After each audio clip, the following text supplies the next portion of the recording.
Renovating in France, connecting the vanity unit. So I'm working from the kitchen area. This is where the pipework appears from. Just taking away a little bit of the insulation that was there to get an idea of where to cut through, so that the pipework can run into the showroom area. And it's fairly easy to take that bit of insulation off, and then messing about with the multi-couche to kind of get it shaped to size so it'll sort of fit through. Don't want it too long, don't want it too short.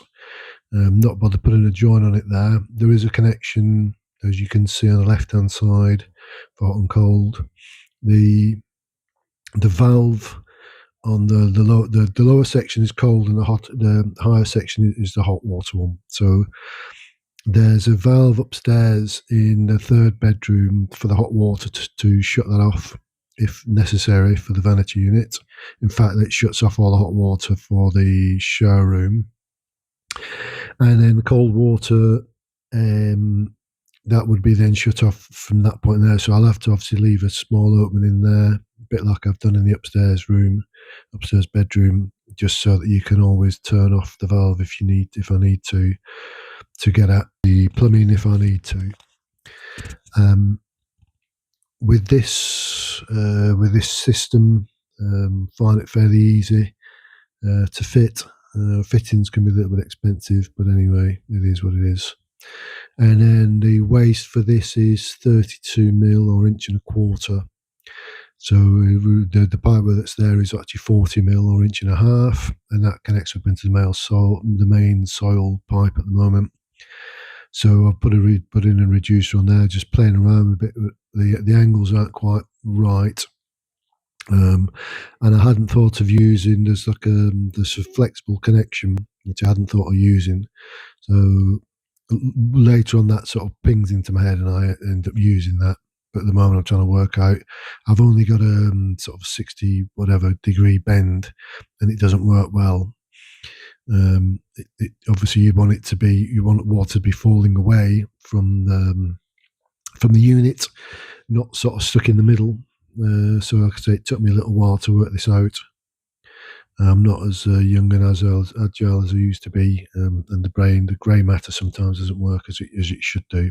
Anyway, eventually, sort of it pinged into my head, and I thought, right, okay, that's how I'll get around that. So the next step is getting all the bits and pieces organised. This is me working of an evening. I think this sort of the following evening. After you can sort of see a bit of paintwork as well on the ceiling there. I've managed to bring in the white first coat like I did in the bedrooms. It doesn't look too bad. Still needs a wee bit more sanding down and a wee bit more fillering, but anyway, it's nice to see a coat of paint on there, and all the tapes and that taped up. So now it's just a matter of me organising the reducer down or reducer up from 32mm to 40mm, putting that in place, then connecting up a bit of 32mm pipe, and then that will then run along via the flexible connection, and then you've got a sort of a 90-degree bend that takes it up, and then another 90-degree bend that takes it into the showroom area. And the reason all the pipework's kind of on the outside of this is because it is a smallish area of the showroom. So I didn't want it to be filling it up with pipework and then having to box in that pipework and everything else. Whereas this can all be hidden behind the tongue and groove, which will be used just on that top part of the wall there, just above where the oak beam finishes. I did use some other oak beams to make up the partition upstairs, but actually the timbers were pretty well eaten, and I don't think it would have added too much to the value of the look of the place. And there's plenty of exposed timber that will be visible within the kitchen area, so I think that was enough to be getting on with. And the tongue and groove is a handy material. I have got X amount left over, so I thought it'd be as well to use it up there and just leave a small section just where the cold water valve will be. So if I ever need to, you just go up on the step ladders and just turn the valve off, and then I can deal with whatever I need to deal with. So after this is plumbed in, or after the pipework's in within the showroom anyway, then it'll be much easier once the vanity unit's finished to put it in place, and get it all connected up. And obviously, what I'll do beforehand, I'll do the floor and I'll do the tiling so that it's ready to go. And then it'll just be the downstairs loo. There's basins there. I've put the connections in place, so I've put the fixings in place to hold the little vanity, the little basin there, but as it hasn't been connected up yet, because that then will, the waste from that will then carry on, as will the cold water feed. And just the opposite side of the downstairs loo will be where the washing machine would go. So you'll have a little bit of pipe work, waste pipe there to accommodate for getting rid of the water from the washing machine, and also the cold water feed into the washing machine.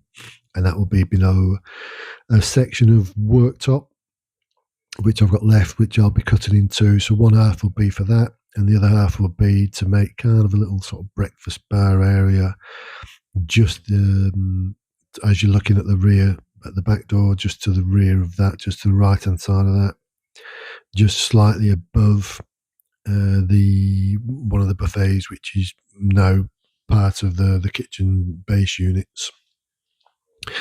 So these are still obviously things that need to be taken care of in the renovation that's going on. So lots and lots of different things to do. There's still 1,001 things to do, to be honest with you, but they're all little fiddly jobs. And hopefully now that there's some paint on the wall, it's sort of giving me a fresh boost to keep pushing on and try and get the kitchen sort of, and the bedrooms finished. And we'll be leaving the front room area. That'll probably be the last thing that'll be taken care of, because obviously you'll have. I still need to run some electrics through on the far side, which was the bedroom area, but is now part of the main living area. And there's no sockets in there at the moment. They were all on the partition wall that got taken down a few months ago. So currently there's no, the lighting's in place for that part of the room, but there's no sockets, so that needs to be taken care of. So if I can, let's say, if I can close up upstairs and if I can close up the kitchen, then that just leaves that big area down, the main living area, which would be quite nice as a finish. Pipe work on this one, like I say, all that will be hidden, and then just down below it you can see where the soil pipe comes out. So it drops down from the showroom, and then it drops down, and then it goes through partially through the kitchen and partially through the downstairs loo, and that will then need to get boxed in as well. But we can possibly get some shelving and stuff as well into the downstairs loo, and that bit there in the kitchen, that'll be directly above where the washing machine is and the worktop is. So again, maybe to incorporate some shelves just below it as well, or a smaller unit, just to disguise the fact. I think that's about it as far as this video is concerned. It was just showing you another aspect of renovating, where you try and you just push through bit by bit, try and get a little bit more done, and it all adds up. All these little bits all add up in the end to a large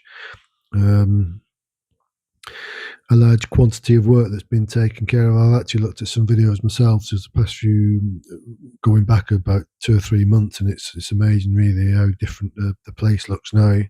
When the bathroom wall was still in there, that got knocked down, and ripping all the units out of the kitchen and taking down the horrible sort of brick archway that was on the other side of the room. So it's quite nice. Sometimes I forget how much I've actually done here. It's easy to, you look at it, you think, Christ, I've still got loads to do. But then when you look back and you think, well, actually, I've done a fair amount on my own over the past sort of 3 or 4 months. So I'm fairly pleased. Anyway, hope you enjoyed this this video, just showing you my connections into the showroom.